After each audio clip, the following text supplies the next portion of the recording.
Frantic last-ditch bid. We do see this go together, and it's a very nice visual, sort of visually evocative phrase. Good morning, mushrooms, ladies and gentlemen, boys and girls, brothers, sisters, mothers, misters, and to all my cousins out there around the world, it's time to plug in a White House claim overshadows Trump's last push for re-election. If something overshadows you, it's because it is bigger than you.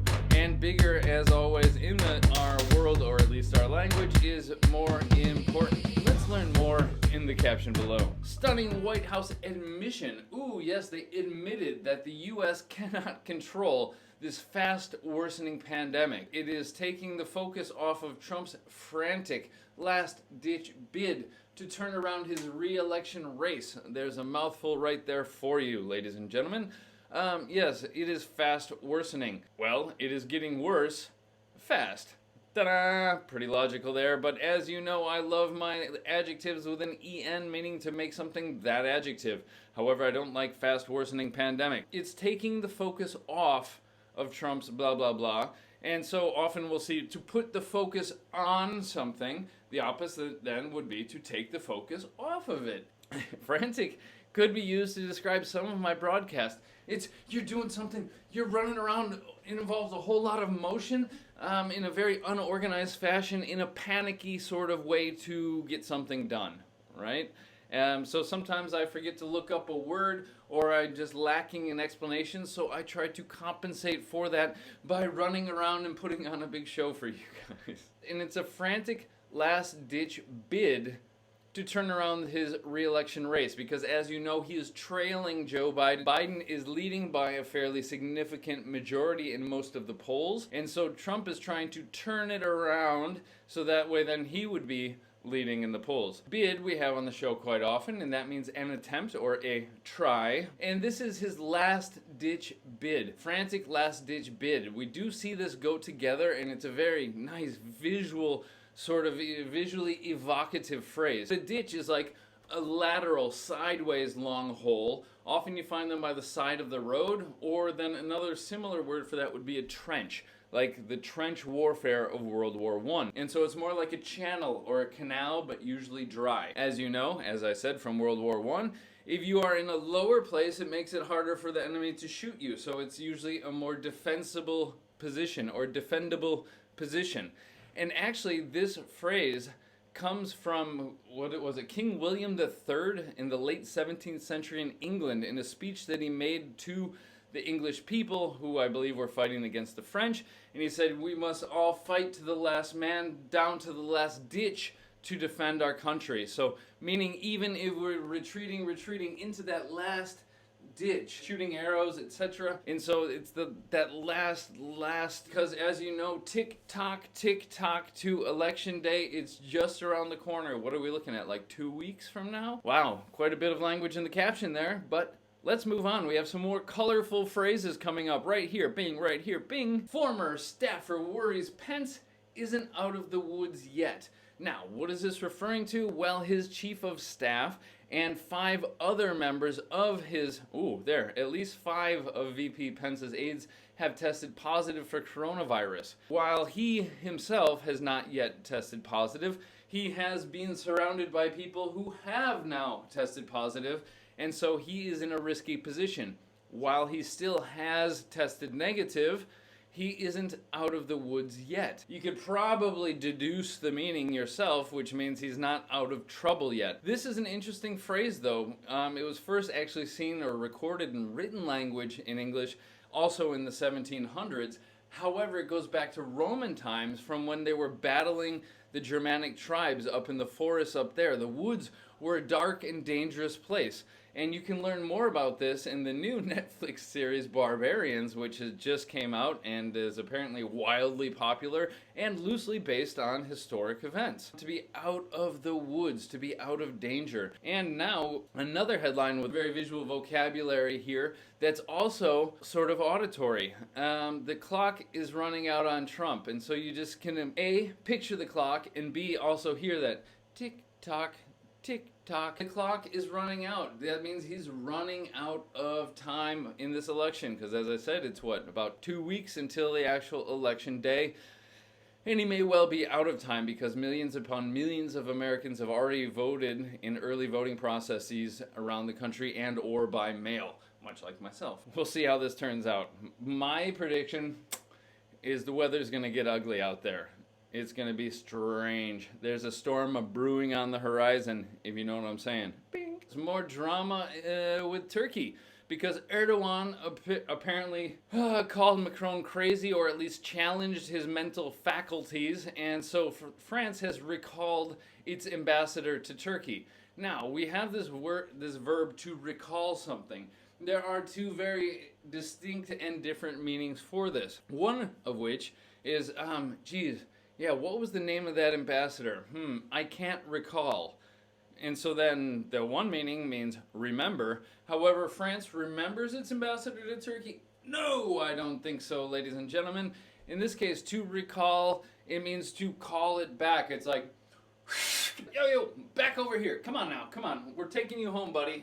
And so they have pulled their ambassador back from Turkey to France. We do see this word quite a bit with automotive manufacturers as well. Perhaps they find a design flaw in the airbags or the braking systems of cars, and so the manufacturer, after performing some advanced financial calculations to see how much it would cost them versus wrongful death lawsuits, they will recall those makes and models that have this imperfection so that they can fix it for free and keep you safe in your car. If they determine that it would cost them more to fix it than it would actual lawsuits for wrongful death or something, often they'll just kind of let it slide and sweep that imperfection under the rug, pretending it never happened. Terrible. Just weighing the costs and benefits. People dying or fixing their cars that they screwed up. Moving on. The bus industry, and predictably it has ground to a halt. Ooh, ground. Just like if you buy the whole pepper seeds and you put them inside the pepper, normally if you buy the powder, you have a shaker, but if you buy the whole balls, you put them in the pepper grinder, and you can just feel it as you turn the top, and you can hear that as you're grinding things up. That's how they also make flour, to make bread, yes, in a flour mill, grinds the wheat into flour. And so grinding to a halt, it has that nice tactile and audible sort of feeling to it. Imagine you've got the gears in your car and you throw a bunch of sand in there. That's not good. And you can just feel like that grinding to a halt. And so it has stopped very abruptly in a dramatic and, gritty sort of fashion. Hopefully this thing turns around and then industries can rebound and rise once again. Farewell to the airport that wouldn't die. I have no idea what they're talking about here. I have not read the article, but remember, we're just here for the language in the headline. To farewell, people know it as saying goodbye, but what does it really mean? Let's break it into the two parts. Well, meaning good, but in an adverbial sense, and then fare. You may know this from purchasing a bus fare or a boat fare, airline fares. Those are the ticket prices. And so then taken as a verb, it means to go or to travel. And so it means to travel well. It's Germanic origins and related to the German Fahr. I remember the old carpooling or car sharing site, Mitfahrgelegenheit, before it turned into the modern version. I forget what the name of that website is now, where you can do the car share, get rides places. That's probably not faring very well either. And it is in fact related to the word ferry, as in ferry boat, because, the Scandinavians, hence Vikings, also speak Germanic languages from that Proto-Indo-European language family, and the ferry boat, tying to the idea of travel, that word comes from the same root as well. Bing! We got a whole lot of etymology on the show today. Woohoo! We had a Canadian town changing its toxic name, and I wasn't sure what it was, but here it has turned up in the headlines. The Canadian town was asbestos, which asbestos fibers do cause lung cancer. As you know, it was used all over the world as insulation for pipes and houses because it is fireproof and so it was also used for fireproofing. However, it turns out, yes, the fibers from the asbestos can get into the lungs, causing all sorts of problems. And so I'm sure that was named after a nearby mine. But yes, in recent times, like 40 years now, we've known that this stuff is terrible, and so I'm glad that they've changed their name. I wonder what they're gonna choose. Next up, we had the bus industry suffering, and as you know, the airlines have been suffering. One particular airline went bust due to COVID, and it's making a comeback, which we also had above. Well, this one, it went bust, it went broke, it went bankrupt. Because to bust something means to break something, and so if it is busted, it is broken, and if you are financially broke, that means you are bankrupt. Moving on. Ooh, we got some nice reduced grammatical constructions here. Grammatic constructions. The first murder hornet nest, which one? The first one, which was found in the US, has successfully been removed. Ooh, nice. We've got a reduced relative clause in past simple passive and then a reduced present perfect passive. Now, why each of those tenses, you might wonder? Well, first let's start with the passive voice. We don't know who removed it. We don't care who removed it. The most important thing is the fact that the murder wasp nest is gone because nobody likes murder wasps in their locality, in their vicinity. Which nest? The one that was found. There might be more of them, but that's the first one that was found. And finding is usually a momentary action, so it's better to use the past simple, but also it has been removed. Present perfect, because the effect of it having been removed, the most important part is that it is gone now. So focusing on the effect of the action in the present. Present perfect passive has been removed. And because it is gone, yet another reason to use the past simple passive was found there, because it is no more. It is gone, but it's pretty cool. The guys had like astronaut suits on, and they used a vacuum to take it out of a tree, and these things are truly, truly terrifying. I suggest clicking the link, read the story here or elsewhere. Ugh, these things are enormous. They're like the size of my thumb, and they're deadly and angry. Or maybe not angry, just aggressive. All right, moving on. And it could be lurking in your home. Ooh. If you're lurking somewhere, if you are a lurker, it means that you're waiting around for something.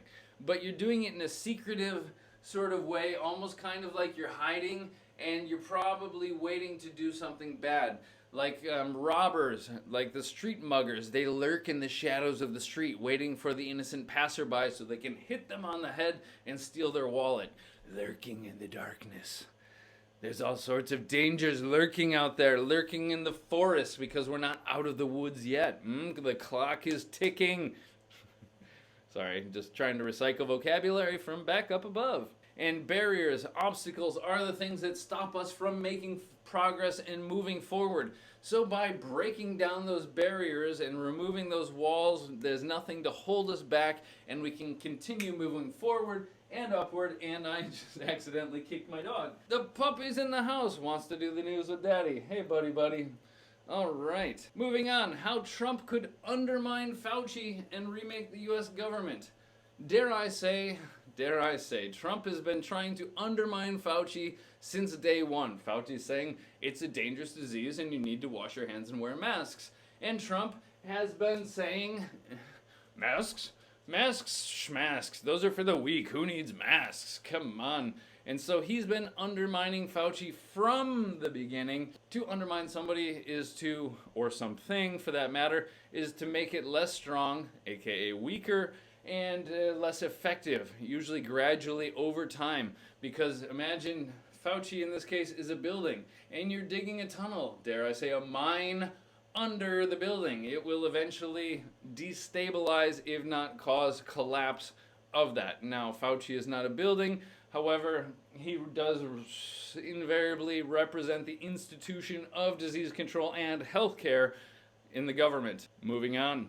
Are you celebrating Halloween? That's true, because that is this Saturday, and not only is Halloween this Saturday, it's also a full moon. And being on the 31st in a full moon with a 28-day lunar cycle, that means we already had a full moon earlier this month, and therefore it will be a blue moon. giving rise to the phrase once in a blue moon, because when you get 2 full moons in 1 calendar month, mathematically that doesn't happen very often, and so, ooh, spooky. It's eerie, dare I say. The author seems to think that we probably don't need to because we have maxed out on dread. Dread is basically fear, just like I'm dreading the results of that last exam I took. I don't remember my maths very well. And we are maxed out on it. Think coming from maximum, max speed, max power, max this. To max something out is to emphasize how much we are maxing it. But yeah, and so we max out on something. Let's move on to our last one. This 8-year-old has a doozy of a climate question. Don't know what it is, but 8-year-olds are full of questions, and adults are usually full of insufficient or often incomprehensible answers in an attempt to, dispel fears, dismiss the children's fears for their future. A doozy. I looked this up, and it just means a large, strange, or surprising sort of thing. Yeah. Oh man, do you remember that party the other night? It was a doozy. Yeah, it comes from 20th century American English. The origins are uncertain. But it was, if something was a doozy, it was wow. It was really surprising, and it may have taken a toll on the participants in a way. They needed a little recovery time. That's about that. He has a doozy of a climate question. Mom, Dad, if you're ruining the planet for us, why do you keep doing it? Because I want water to drink and food to eat, and I don't like my house burning down. Okay, those were the headlines for today, Monday, October 26th. Happy birthday to my sister-in-law, Corinne. All right, yes, and so 8 a.m. every weekday for the news and crosswords at 8 p.m. Monday, Tuesday, and Friday. Hopefully coming out with a couple more programs this week, but I say that every week, who knows. All right, for English Otherwise, that was the news. It's time for breakfast. So everybody, I hope you have a beautiful start to your day, or end, depending on where you are in this world. And so, if I don't see you sooner, I'll see you later. Have a beautiful time. All right, yes, stop the stream. Bye-bye. Bye-bye.